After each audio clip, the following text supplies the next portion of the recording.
Well, hello. Today is our first video podcast for Just Engage University, and I have Yvette Valdenegro on with us today, owner of Pop-Up Weddings Houston. How are you? I'm great, and the way you say my name is beautiful. Thank you. Well, you have a beautiful name, comes with a beautiful face. I'm so excited that we're celebrating together our first show, October 8th. And I do want to do a quick shout out to our sponsor before we get started, J. Weiss Marketing. They are the #1 digital marketing company in Houston. So if you are looking to be branded or looking for web design, videos, they are the ones you want to call. We are going to have their links in the show notes, but I did want to give a shout out to my sponsor. So thank you very much for having us here at your studio and sponsoring our very first show. So with that being said, I just wanted to really have you on, and you and I are very similar. We have some great wedding background, and you and I both love to give to newly engaged couples, educate, and I love your business plan. So really just kind of introduce yourself. Tell me about what you do. Tell me about Pop-Up Weddings Houston, and then we'll just kind of go back and forth and let listeners know how we can help them with their wedding journey. Okay, perfect. Well, thank you for having me. This is great, and congratulations. Thank you. And I'm always excited to share anything about Pop-Up Wedding Houston because it is a new concept and it's completely non-traditional. So anytime I can educate someone about it, I'm like, yes, just learn and pass the word along. So it was actually birthed about 3.5 years ago after an actual need in my heart to answer the call to people that are out there that want to get married but are not looking for something traditional, want something fast, don't want to go to the courthouse, don't want something, or they want something that is very memorable and that they can remember, but maybe don't have the finances, maybe their life circumstance is not allowing them to, wait a year, whatever it is, and they want something that is budget friendly. So that's where the need came. And after having 12 years experience in the industry, I was like, gosh, Houston is an amazing city. We offer so much, and there's got to be some way that we can offer people that are looking for that, that experience. I've been doing it now for 3 years. It's morphed, changed, grown. I've grown with it. It's been a great journey, and it's gone into the pop-up side of it, and also building and customizing very small, intimate wedding experiences. So whether someone wants a 90-minute, which we can get into details of what it actually is, to a smaller wedding where it's, a couple hours, 3 hours, but it's not the traditional at a venue, 30-minute ceremony, 4-hour reception. Yep. They are looking for maybe something that's in between. I like that you have it's customized to them too. So I think a lot of times weddings are very cookie cutter. It's like kind of like that checklist of this is what you have to do. You have to prepare so many months in advance, a year in advance. And so I love that you're giving newly engaged couples an option to really do what's best for them. Like you said, if they're on a time crunch, sometimes there's things going on in their life where they cannot wait a year. They want to have certain family members. Maybe they're traveling. Maybe someone's in the military. So I love that you can customize them and that they have options. Yes. And because you've been in the wedding industry for so long, you have a lot of connections. And once you meet with couples, I'm sure I kind of want to go over like that consultation and how you really can give them what they want based on obviously budget, time, and really reflecting both of their lifestyles. Yes. I think a lot of the times we get lost in doing it all one-sided, whatever one of the partners wants. And so at the end of the day, you really want that day to be a reflection of both of them. Absolutely. So Pop-Up Weddings Houston started 3 years ago. And really what made you do that? So kind of tell us your background and what got you into doing Pop-Up Weddings. So the need, and I actually worked for another wedding coordinating company in Houston. And I work for 2 catering companies and 2 venues. So I got to see a lot of the experience from what I call front of the house, what all the guests see, and the things that happen behind the house. That is the caterer, the staff, rental companies. And I really got to see the full experience. And I loved it. But like I said, I looked at it and went, okay, there's a niche and there's a need here for people who, for whatever reason, can't have the 200-person wedding, and the average Houston wedding right now for 150 people is $35,000. Well, that doesn't always cut it for everybody, but my heart really wanted to give them an experience that made them feel like their special day, which is one of the most important days they'll ever have, makes them feel just as special as someone who had that 200 person wedding, and that they could walk away feeling like, wow, I really did have a beautiful wedding day. I wore my dress. I have the pictures. I had my bouquet. I got the cake. I had all my family and friends there, and we all celebrated, and they do feel special. So I just wanted to give that experience to someone and know, like, hey, don't give up. Because I would get calls working at a venue or the caterer that they would say, I have 50 people. My budget is only this. What can you guys do for me? And I couldn't offer them anything. And I think, God, there's got to be something. It's almost like it starts at this guest count or starts at this price. So then you get to the point where it's like, but I want to be able to help, and I get it. I'm a venue owner, and, we can do stuff like that off peak. But we definitely can't do that, on a peak Saturday. We are going to do a wedding for 175 and up versus someone that's wanting a wedding for 40. Right. And I think a lot of couples don't know that it's either, they think it's either going to the courthouse and you do maybe like a small celebration or not a celebration, or it's a huge wedding. So you're kind of like that sweet spot, that in between. The in between. Yes, I like that. Yeah, and so you mentioned earlier, like the consultations. So when someone calls me, I really do try to give them information to help them decide if this is the right choice for them. And of course, I think it's the right choice, but I want them to be ultimately happy. So I try to give them a lot of education just in 10 minutes to say, these are the things that I know, these are the things that I've seen, and it's your choice if you want to move forward. Then we'll have the real consultation to sit down and go through everything. And absolutely, their background is super important to me. I want to know who they are, where are you from, what are your family traditions, what do you still want to incorporate in the wedding, what makes your love unique, and let that be expressed in your wedding. Let it still be really a special moment for the two of you. Just because it's not a high budget wedding, just because 500 people aren't showing up, right, does not mean that it is not special and something to really remember. I think with a small count, I got married my second time with 32 people. I mean, it's amazing. And I didn't have an 8-hour day. I think we did it all in like 4 hours. We went out of town. We did something completely off the charts. Mm-hmm. But it gives them the ability really to, again, customize it to what they want. They don't feel like they're, all these trends that they have to do. And one of the things that I like also that's on your website is the different backgrounds, different cultural backgrounds, different experiences. So even if they're not doing a traditional wedding at a church, or maybe they are from two different cultures, you can still, because of your background, can combine that and make that their own.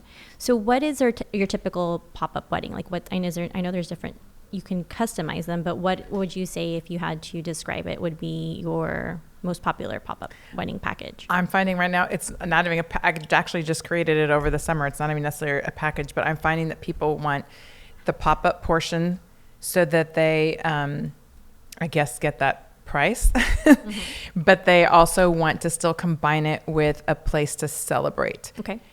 But because they usually are constricted in the amount that they want to invest in their wedding, then therefore I help them figure out where is the best place to do this. How many people do you have? What are we working with to make those puzzle pieces come together? So they still have a full coordinator that is helping them move through the process and make decisions, and I help them all along the way. I basically the summer spent my entire time going around to, whether it's parks, restaurants, and really unique places in Houston, finding places that were not the traditional venue setup. Right. I mean, I still have those people on my list, but something that someone could go, okay, listen, we are really in what I call the sweet spot of like around $5,000 to $8,000.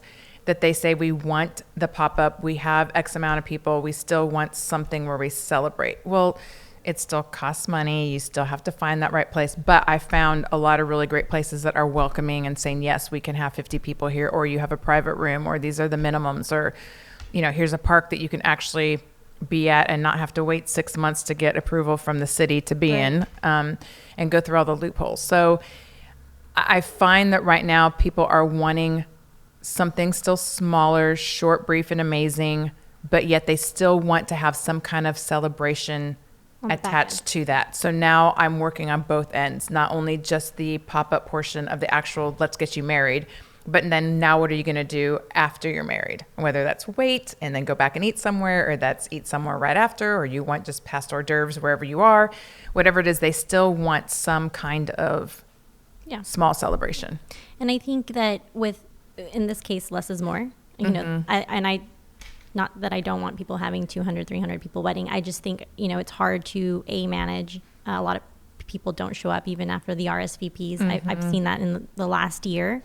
I have not had one wedding where the actual RSVPs have all showed up. So it's one of those things where you're already overpaying. People are RSVPing and then just not even coming. And then the day's lost. You're done. You know, you walk down the aisle, you're taking pictures, and the next thing you know, you're doing your first dance, and the next thing you know, you're walking out. And 200 people is a lot of people to talk to. It is. Everybody wants to take pictures with you. You barely get to even just breathe throughout the experience. But when you do less, and I've seen it done so many different ways. We've done it at the venue. We do a lot of, again, non-peak, smaller weddings, 2 or 3 hours. You don't need to be there for 6 hours. And then they'll just have like a party, you know, very casual with friends and family that maybe just weren't invited to that wedding.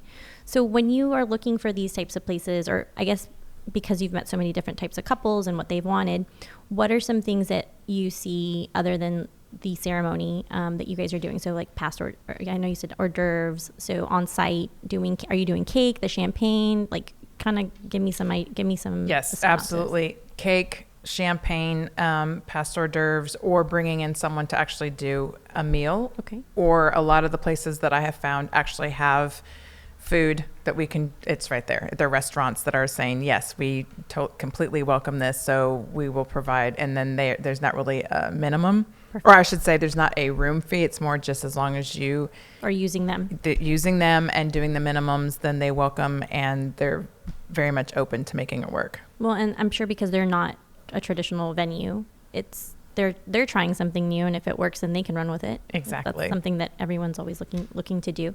And so what do you see the most popular wedding count is for pop-up weddings, if you had to say? Between 50 and 75. Okay. And so if you're looking for something on the smaller, so do you see a lot of, I see that tend to be a little bit harder just because over 100, then it's going to be hard to find. Then you jump in. That's what I call traditional wedding. I'm like, if you're wanting something 100 people and over, even 75 to 100, it's hard to find somewhere that can accommodate that many people and get you everything that you want, because you still have to, there's rules and regulations to where you're going. Even if it's a park, you have to think through who's going to the restroom, where are they parking, yes. How long will they be outside. So the bigger the group gets, the more you have to manage them. And then absolutely the venues are tailored to work right. with groups that are larger. So then use that, or else you'll probably be frustrated because you didn't get everything that you wanted. Right. The venues are prepared for that. Not that you're not, but it's just saying you're in a different way. They're absolutely right. prepared. That they're built that way, and that's that's what I would call a bigger wedding. And then I know you kind of talked a little bit about pricing. So you're thinking like 5,000 to 8,000 is kind of the sweet spot for this type of wedding. Mm-hmm. Okay. So if you're looking for, I would say 75 or less, between $5,000 to $8,000.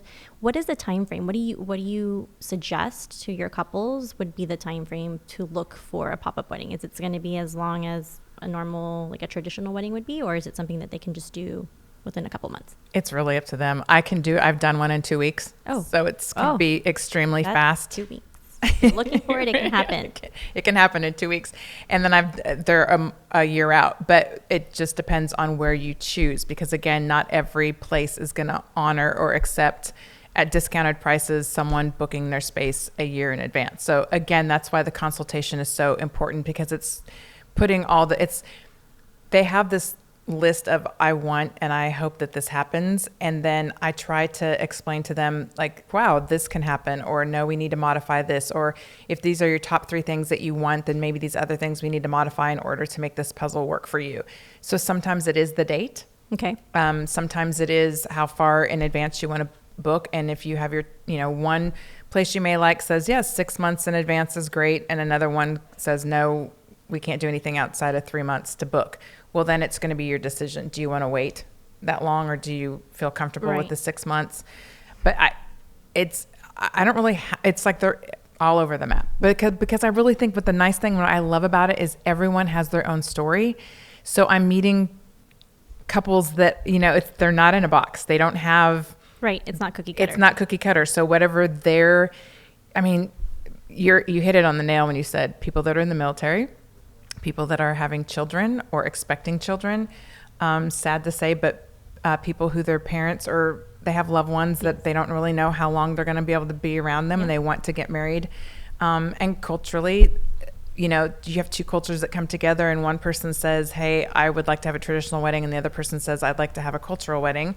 And so they kind of want the best of both worlds. Right. So when you have I feel like there's so many different scenarios that can happen with, they don't, maybe family lives here and they don't live in another, and maybe people can't travel. I mean, that happened a lot when we're doing destination weddings, I used to plan those, and which again, to me, destination weddings is one of those things where less is more. It's very hard to handle over 50 people at a resort because everyone's trying to do their own thing, but you have the scenarios that fits in, and then from those scenarios then you can customize them to really what they want. I like that. That's great. So tell me a little bit more about how clients can really just get to know you, find out. I mean, is there like a process? Do you have a website that you'd like them to go on first, and maybe have a budget in mind? Like what are your suggestions before, and this is something that I talk to all my guests, suggestions for couples to be doing before they start the wedding planning process, and with pop-up weddings as well. I know we talked about pricing, we talked a little bit about timeline, but what are your suggestions for couples to be looking at? I think no matter what they choose, the budget is really important, because just in life, it doesn't matter if you're getting married, if you're buying a house, buying a car, like you can't go to your bank and say, hey, I want to go buy $100,000 car, but your bank account is telling you no. I mean, the bank isn't going to give you that loan. So I think setting the reality, it's very important to set the reality of what that budget truly is, and then setting an approximate time frame. Because I find, I'll usually talk to the brides first, and then they're all excited, but then they go back to the groom who says, for whatever reason, this is now what I'm thinking. It's like, get on the same page first. Yeah. And I understand that, pop-ups are not, it's a new concept. So a lot of people are like, what the heck? Yes. What? Just leaving this, pop-up restaurants, pop-up shops, but pop-up wedding. So I would kind of get on that same page first, and then go to my Instagram page, because that would probably be the most up-to-date weddings. Okay. So you can kind of see. Yes. Unfortunately, I'm a me, myself, and I it's okay. company. So I don't particularly, I'm not always on my website. I haven't updated forever. And that's the most up-to-date and current of the weddings that I post. Okay. I think that gives what I think.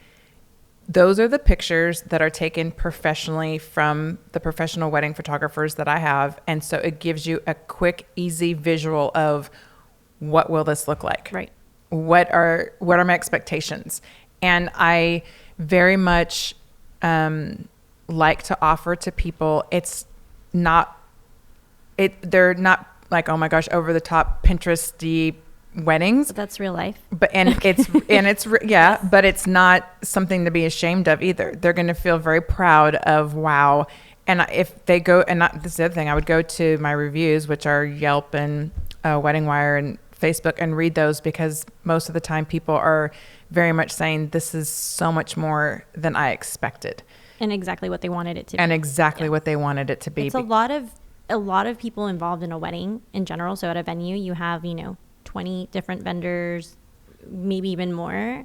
When you're doing something so small and exclusive, it's almost, again, less is more. I think that you're able to kind of create that vision, and even in a smaller amount of time, you're getting more from it. And I see that. And Instagram is huge in the wedding industry anyway. I mean, so I'm gonna be myself and I at the venue. I mean, the website still can use some work. Maybe talk to Jonathan about that. But I think that it's really important that they have a place that they can go see it, that it's real, that it's not a styled shoot, because a lot of times you get on these websites, you go to venues.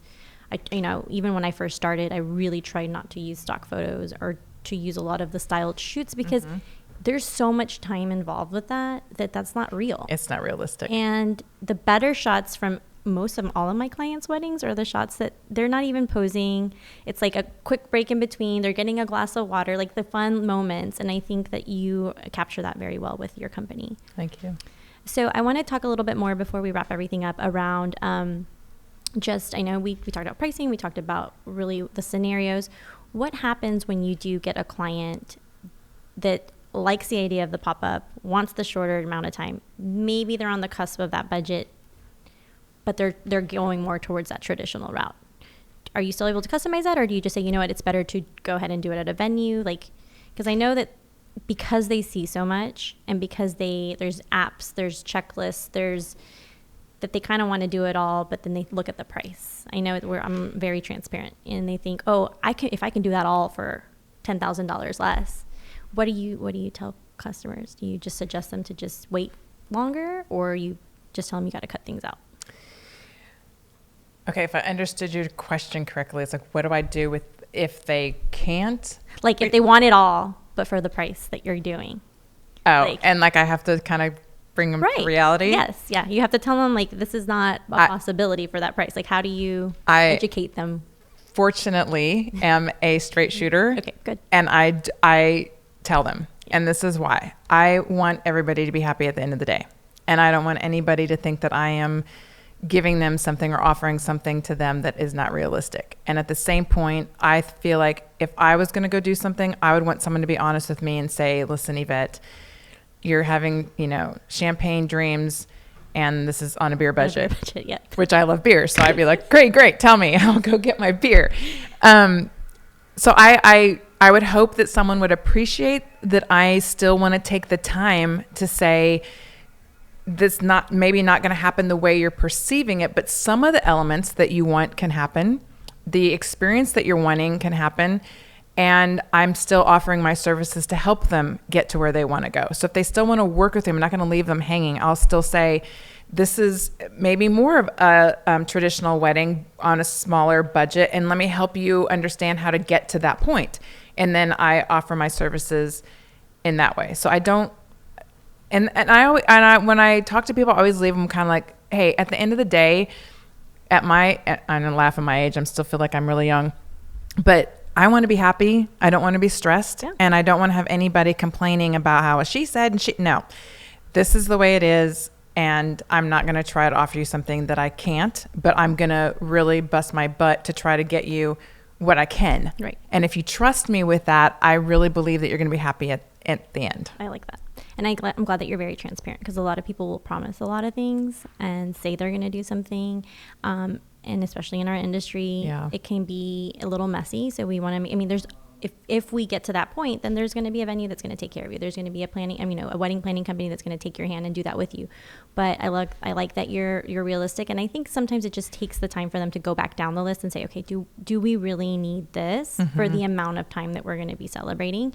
And I always recommend that people don't get caught up in the trends and compare themselves to other weddings and other couples, because that's not their wedding. A lot of times I have clients that come in and they ask me, well, I want to use your decor and I don't want it to be like another wedding. I said, it's never going to be like another wedding, because of the people that we are, and we are true to our colors. We don't overcommit. We don't say we're going to do things we're not going to be able to accomplish, but we still bring people to the level that they need to be on, and educate. Again, back to education. So when I met you last year, one of the things that you told me was, again, pop-up weddings were new and people didn't really know about them. And what I'm doing at the venue is very similar. It's all inclusive, but really great partners and quality vendors. And so as long as you take the time, and I feel like you also said something earlier, that the couples come already knowing a budget and having kind of like a shared vision, that the bride's not going back, or vice versa. If the groom's doing most of the work, the groom's not going back, and it's a waste of time for everyone. So thank you very much for doing this and for being on the show today. Oh, thank you. I'm going to have all of your links in the show notes. Okay. Instagram, we will do Pop-Up Weddings Houston on Instagram is the best place to find Yvette. And thank you. Is there anything else that you want to share or give advice to couples before we log off? Advice or share? Yeah. Oh, I know.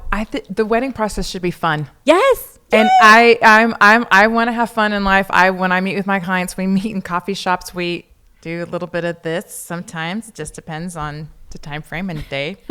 Not at 1 o'clock. I don't know, maybe. And it's a great experience. It should be It should be fun for everyone. It should be fun for everyone. And if you're not having that experience, I'm really sorry. Yeah.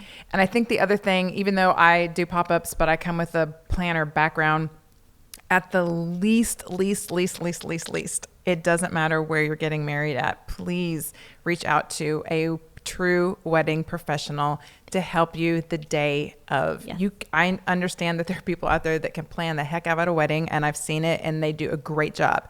But on that day, there is nothing greater that you can give yourself, your family, your mom, your dad, whoever, your friends, the ease of let someone else make sure all of those details that you work so hard to put together is in charge and making sure that that is happening for you. It'll make your experience night and day. And when I worked for the catering companies and the venues, the brides that did not have a planner were in tears, stressed out, and yelling at people. The people who had planners were so much more relaxed and having a great time, and the experience for everyone is completely, it's amazing. The last episode I did on the podcast was with Cara, and she is the host of the Wedding Planning Podcast. That was the actual episode that I listened to her of that day. Was you have to, it doesn't matter, just even if it's just for the day of, because there's so many things that can go wrong. So, and I see that on Facebook group posts too. Like, I wish I would have, like, brides come back on and say, if you're going to spend any money, spend it on a professional. And it has to be a professional. Yeah, it has to be a professional. And there's so many of them in Houston. And if you're not listening in Houston and watching from somewhere else, there's professionals. Do your homework, get the reviews, talk to other clients. And it's just like taking a course in college, just like anything, you want to do your homework. Don't just hire someone that's going to say, I can do this for this amount of money. Exactly. Well, perfect. I agree. All right. So for everybody watching our first episode today, you can definitely watch this on YouTube. I will have my YouTube channel up at Just Engage University. For those of you who have been listening to the podcast, this will actually be episode 22 and will be on iTunes, Spotify, Stitcher, Google Play, and anywhere where you listen to podcasts. And if you can't find me anywhere in those areas, we'll be able to get me on my website, which is at justengageuniversity.com. And there will be a link also in the show notes to this video. Well, thank you, Yvette, for being on. Thank you. And I'm so excited and congratulations again. To be celebrating our first video show. Cheers. Yay.